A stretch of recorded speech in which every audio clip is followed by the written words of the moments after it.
The University of Utah has officially announced its coach in waiting. Let's talk about Morgan Scalley.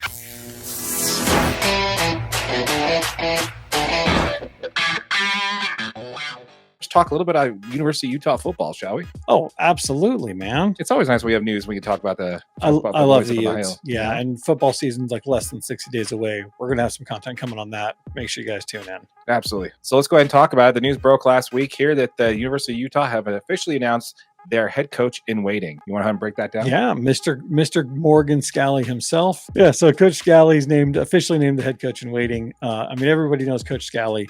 He's been with the program, roughly 17 years as assistant coach for the University of Utah. This will be his 9th year as a defensive coordinator. He also coaches the safeties, as everybody knows. He was a former Utah All-American safety himself. Coach Scalley's got a pretty impressive resume. He's sent 29 players to the NFL in his days. So it's really no surprise that, Coach Whittingham said himself just in the Pac-12 media, Big 12 media days. That's going to be a tough one to get used to. Yeah, we'll work on it, folks. We'll work on it. Yeah, in the Big 12 media days, Coach Whitt said himself he does expect a pretty seamless transition for Coach Scalley to take over. I think that's absolutely going to be the case. These two guys are kind of cut from the same cloth, right? They're defensive minded, next man up mentality. They're coaches that want to own the line of scrimmage and just play tough, hard nosed football. So yeah, I've got 2 questions on that one. First one, what does this mean? Like we always have, it's been pretty much, if you follow youth football at all, you kind of know this was coming. This was unofficially been the case for several years now, I think. Absolutely. Since we already know that he's going to be the next head coach, who's going to be the next defensive coordinator behind him? Are we going to see this team that's been known as a juggernaut for well over a decade plus of being a defense first team, when we pull our second, elite defensive coordinator into the head coaching position here at Utah?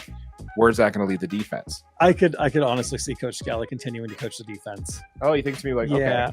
Okay. Kind of like Coach Whitt did. You yeah. know what I mean? And then he kind of mentored Scalley into the role, and then obviously kind of handed the reins over to him, where he was, obviously calling all of the defensive plays and stuff.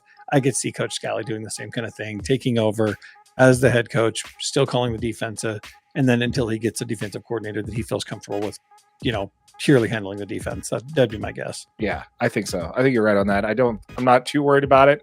I figure that coaching tree is going to be pretty well established at that point. Yeah. There's probably somebody already in the mix that they probably already eyeing for that position anyway. Yeah. Within the organization. So the next question I have though is the timing of this announcement. As we talked about previously on the channel there, where we talked about how Nick Saban stepping down and how just the changes in college football and how it's working on now, where they talk about how you have to recruit your own players every single week. Yeah. What does this mean for Coach Whitt? Does this mean that he may have told, where he basically broke it down and said, okay, athletic director, you got these many years Whitt left in me. Do you think this was an announcement ahead of that conversation, or do you think this was something that they know when Coach Whitt's going to hang it up and they want to make sure they get in front of it?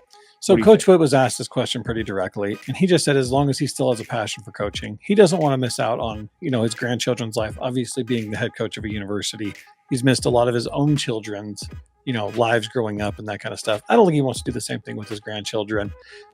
He's been on record saying a few times he doesn't want to coach past the age of 65.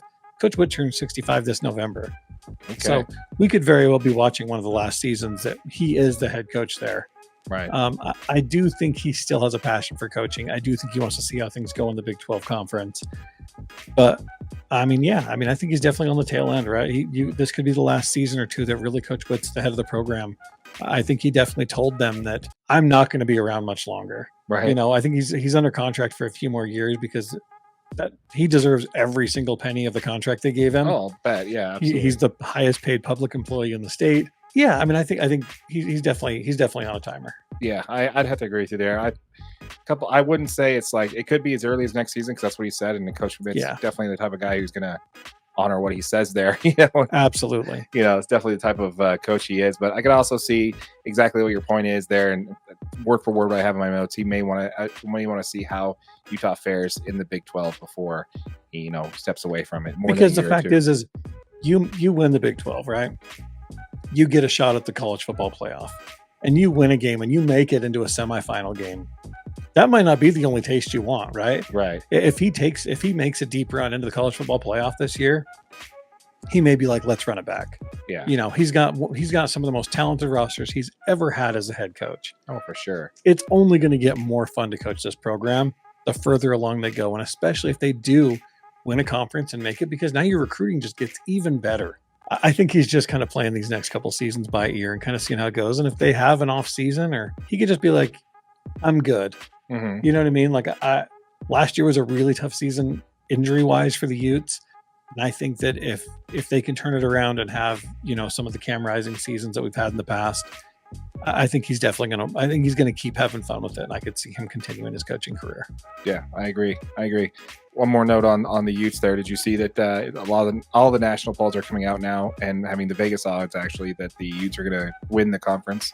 Yeah. There was a little bit between Utah and I believe Kansas State. Yep. I believe it was the other school. And now we're it's only a full percentage point above, but that's still, you know, when Vegas has you winning the conference, that's it's a pretty big thing. And there's a reason. Yeah.